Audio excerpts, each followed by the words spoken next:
сәлем, бүгін біз семейге алып келетін себептердің бірі Эцинга-Кушинг ауруы және де Эцинга-Кушинг синдромына тоқталатын боламыз. Эцинга-Кушинг ауруы және синдром олардың негізгі клиникалық көріністері бірдей, тек олардың зақымдалу ошақтары ғана әртүрлі болып келеді.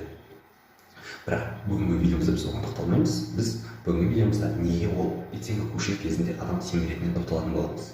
Эцинга-Кушинг ауруы немесе синдром кездерінде бізде бүйрек үсті безінен кортизолдар көп бөліне бастайды.